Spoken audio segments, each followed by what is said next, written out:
The International Criminal Court's Office of the Prosecutor says it will remain neutral on the defense's motion seeking to disqualify the external legal representatives of the victims in former President Rodrigo Duterte's case. In a three-page document dated February 16, Deputy Prosecutor Mame Mandiayen Yang says the prosecution takes no position on the defense's disqualification request. Should the information help the chamber in its decision, the prosecution says it will not rely on certain redacted items for the confirmation of charges hearing. The prosecution further says it will also not rely on this redacted item at the trial. While the matter remains undisclosed, the filing cites the prosecution's submission of the second updated list of evidence as a footnote. The document is classified as confidential, with the prosecution stating that it contains sensitive information that could impact the security of prosecution witnesses and ongoing investigations. Earlier, the defense team asked the ICC's pretrial chamber 1 to revoke the designations of Filipino lawyers Joel Butuyan, Gilbert Andres, and Nicolene Arcaina in Duterte's case. The defense said this was due to a supposed conflict of interest and for allegedly posing an impediment to representation. The defense argued that Arcaina's role as case manager for the victims and another role that was redacted in the defense filing are structurally incompatible.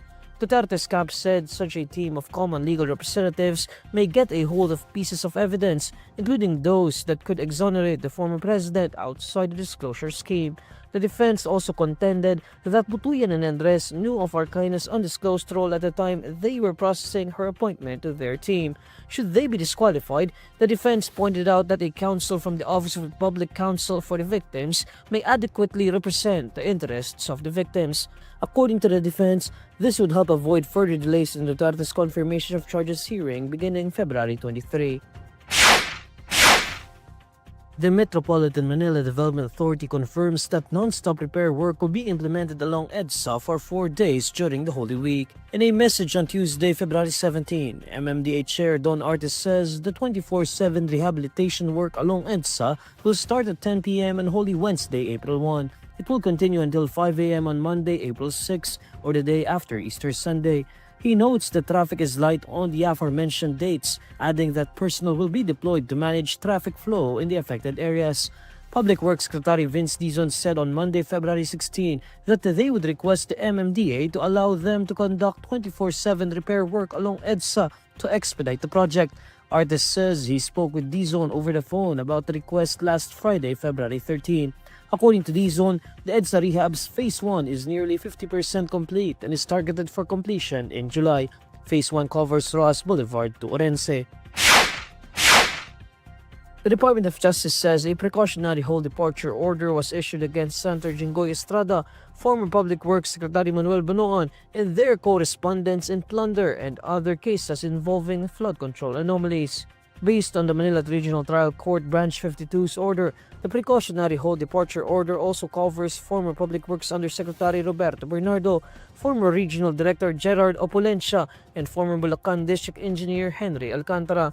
According to the court, there is probable cause to believe that respondents will depart from the Philippines to evade arrest and prosecution of the crimes against them. The Manila Regional Trial Court is directing the Bureau of Immigration to hold the departure of the 5 individuals and to include their names in the whole departure list. DOJ spokesperson Paulo Martinez says the court issued the order on February 10, 2026. Meanwhile, Martinez notes that the order does not mean that the pending cases for plunder before the DOJ have already been resolved. Martinez emphasizes that the order is precautionary.